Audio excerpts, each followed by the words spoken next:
Many of you know that I'm closely affiliated with the cabaret community in New York. And because of last year's panel, for those of you who are here,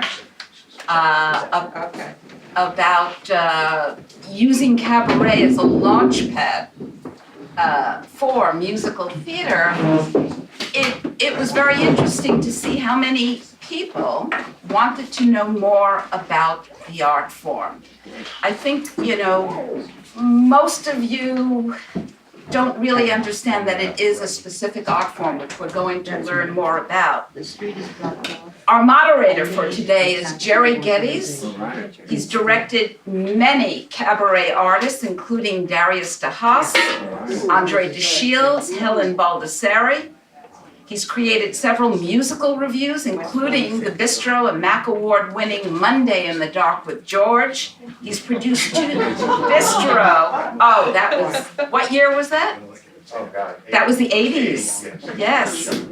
I've been producing these shows for going on 32 years now, and has produced two Bistro Award-winning CDs. His most recent theater credit is directing Hamlet. So he's very well-rounded at the ArcLight Theatre with Australian actor-writer Matthew Newton.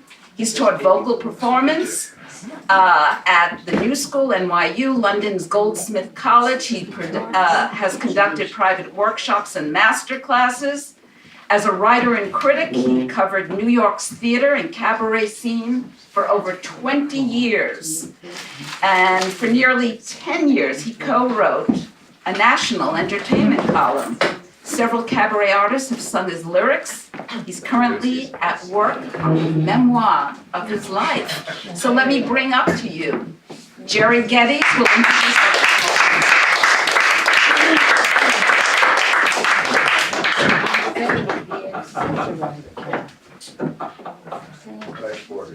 Thank you. But enough about me.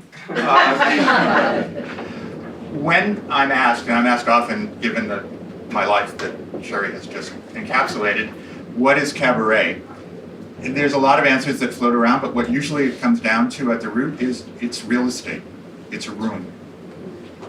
And what happens in that room can be magic. A performer can do whatever they want in the space of a cabaret. This is one of the oldest and finest in New York, right here. I'm going to refer to notes because the teleprompter is broken. And I don't have those tinted lights for you. Yes, I know. I asked for pink gels.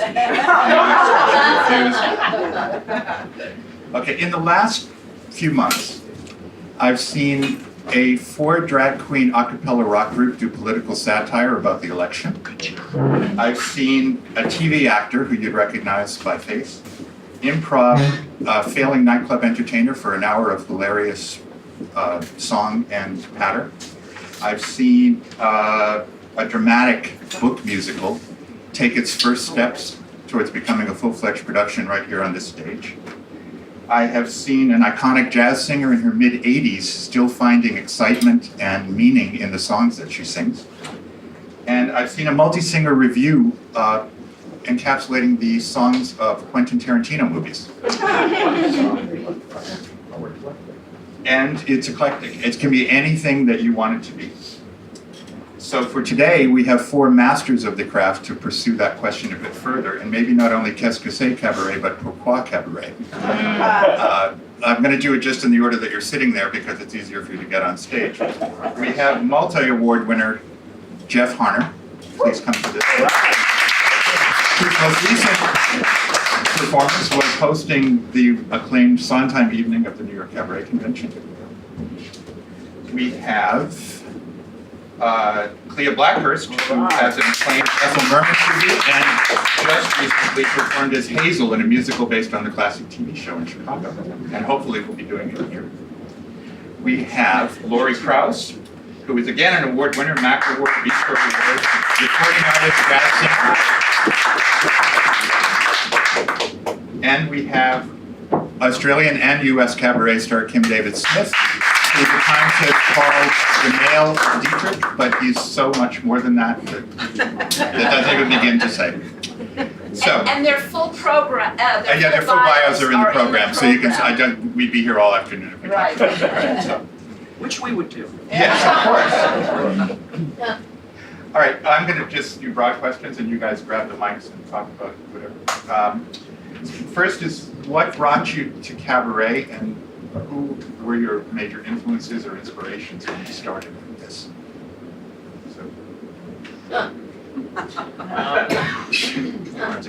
We're all painfully shy, which is why we do cabaret. I actually think a lot of these people up here have no idea. I'm sort of known in our industry as a jazz vocalist. I consider myself an entertainer, but I started out in musical theater. Before that, I worked in banking and was going for an MBA. Left that, and my Jewish parents on Long Island were thrilled to hear that. But I'll start at the musical theater. So I was touring around, doing lots of stuff, and then ultimately I was doing a lot of Aldonza, and I was doing a lot of Julian Showboat, so I was drunk and punched quite a bit. But it was, my last production of Aldonza was so incredible that it occurred to me, and now this is, take out your calculators, this is the mid-'80s.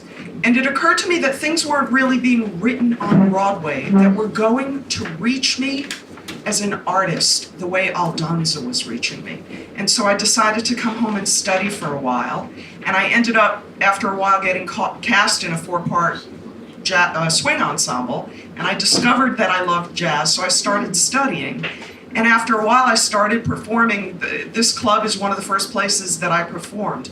And for me, what I love about cabaret is, as it turns out, I love that there's no fourth wall.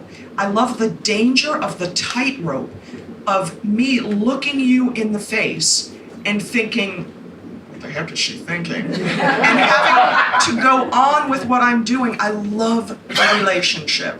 And so I fell in love with the genre, absolutely in love. I also discovered that I was, at that point, I discovered that hiding behind Aldonza in front of thousands of people was a heck of a lot easier than sitting, well, not sitting, but standing here and singing to people, including my mother and father, whose faces I could see. So I discovered that I had stage fright, and I had to get through that in order to continue in the genre, but that's basically my story. Are you comfortable? Do you want to spread out a little bit? You look so I like tired. I'm always cold, so, you know. Cabaret is an intimate. This is ridiculous. I'll go. I came to New York about 31 years ago because this is where they kept Broadway, and I was obsessed with Broadway musicals, and that's all I ever wanted to do. And I discovered along the way that I've been a character woman since I was about 19. And when you're 19, they don't let you play, because they have actual 60-year-old women. They really don't want you. So you have to get in line and wait your turn. So for me, I came to cabaret as sort of, not a last-ditch thing, but I was figuring, should I be transitioning into other things I want to do, teaching, or should I leave New York? You know, all those things that periodically get asked. I asked myself anyway. And so I people had always told me, well, you're funny and you should do an act, you know. So I thought, well, before I leave New York, I'll do an act. And so that led me to one little thing, and then a couple years after that, I did this tribute to Ethel Merman. And I love you saying it has to do with real estate, because in theater, being an act, and now I'm back to a lot of acting just because I'm almost 60. So it just is working out. So stick with it long enough, you'll get old. That's the great thing. So yeah, if you're lucky. So and so it begins. I can't remember what I was saying. Oh, real estate. In acting, you have to get an agent who will get you through a casting director who will decide whether or not to let you in the room with the creatives, who will ultimately say no. So it's a lot of layers. You are not in control, but in cabaret, you really just get the room, and then you have to fill it with content, and you have to fill it with people. And so for better or for worse, for terror or joy, you have a lot of control over your career, what it is you're doing, and artistically you have a lot of control over it. So I put that show together in 2001. It really kind of got me off and running, and now I love it. I also would go so far as to say, for me, cabaret is appropriately filling the space you're in. And it is intimate, but intimacy can happen in a room with 1,000 seats or more. It's just it's a shift. It's Aldonza for 1,000 seats is one thing, and Klea Blackhurst for 1,000 seats is one thing, and they're not the same thing, but they can happen in the same space. So. Jeff. I came to New York to be a waiter. This singing stuff keeps getting in the way. Actually, Gerry asked about who our role models and inspirations were. Growing up, I loved musical theater, and it was my dream to come to New York and to do musical theater. And one of my heroines was Barbara Cook. And I was fascinated as I was growing up in high school to see the change in her from the woman I knew who played Marion Peru in Music Man to her cabaret persona, her album As of Today, and how this voice that I love, but I didn't really know anything about her, and then to have a whole album of her singing these songs that were clearly deeply personal and arranged to her quite specifically. Since I was 16, I had a subscription to the New Yorker magazine, so I knew she was singing at Reno Sweeney every weekend, and it was the first thing I did when I got here was to go see her, and it was my dream to have a Wally Harper like she did in 1983 when I actually moved here, and I was auditioning for things. I thought doing a show like hers would be a good showcase, so I scouted for a Wally Harper, and I found Alex Ryback. And on my budget, he was just perfect. And he's still working for 1983 wages. But that's... I'm sure that's not for everyone, I don't want to... But the interesting thing for me is I really did aspire to do musical theater, but I really, what I found by doing a cabaret act and having someone who could take my ideas and bring ideas to me and help me find a musical voice on stage. I found it deeply fulfilling in a way that just singing 4 songs in a show and doing a lot of dialogue that, well, let's face it, I wasn't getting cast in any Broadway shows. And interestingly, our cabaret work really took off. We did a theme show in 1989. It was a tribute to Comden and Green. And that got my first New York Times review, and there went my waitering work. So that's my story in a nutshell. Hello, my name is Kim. I'm from Australia. I moved here 10 years ago. Growing up as a super gay little kid in a little country town with a very supportive family, I was never really interested in boundaries and borders and boxes and things. I just started to express myself in dress-ups. I was Mary Poppins for a while. For a while, I still am. Hand me an umbrella. I don't quite remember how I came across Eartha Kitt as a kid, but I was totally obsessed with her.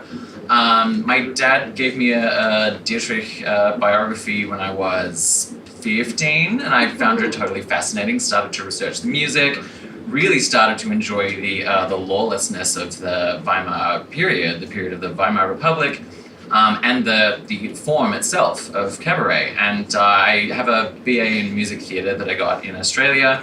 All through that, I adore musicals. I think they're really wonderful, but finding myself in them has been something of a journey. I was encouraged to create my own content as soon as I left university. Unbeknownst to my instructors, I'd been doing that the whole time, and I was quite prepared for that. So I burst out of there doing my own shows in an adorable little club full of junk. I describe it as the place where Sally Bowles went to die. It's called the Butterfly Club in Melbourne, and it's totally a wonderful place. And so I just kept at it, kept adding more repertoire, digging around the 20s and the 30s, and then pulling in things like Kylie Minogue and other modern references that I have a lot of passion about that have perhaps on the surface no place in Don't Tell Mama. And I just put them all in my cauldron and let them stew. And moving here in '07 and seeing Eartha Kitt in person was, I hate the word masterclass, but it truly was that. I held her hands afterwards and tried to steal her powers as best as I could. She died soon after. But just her observing her stillness and again her lawlessness and her courage in such a small space, and just I mean, seducing somebody one-on-one is one thing, and seducing a room of 60 or more is actually, it's kind of the same thing. So experiencing that, like being in her presence and other people around the city, they're just this place is the most wonderful place I think in the world for intimate music making and investigation of lyrics, and that's to me what cabaret is all about, and that's me.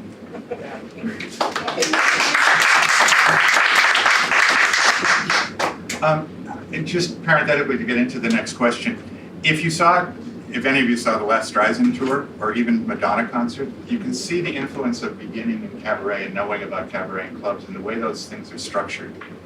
And Streisand in particular learned at the Duplex in the Village when she started and then went on to other bigger clubs. But if you sit through her concert and think of it, she shapes it like a cabaret show. She tells stories, she tells a story and an arc throughout the whole show. And so my next question is, has working in cabaret influenced you in your other performing endeavors?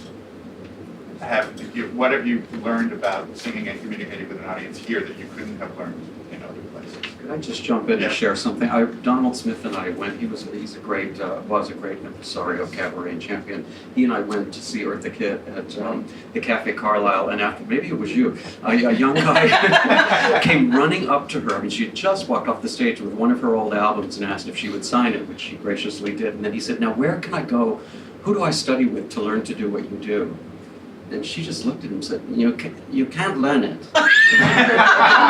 you either, I don't understand, you either do it or you don't, you know. It was, but I do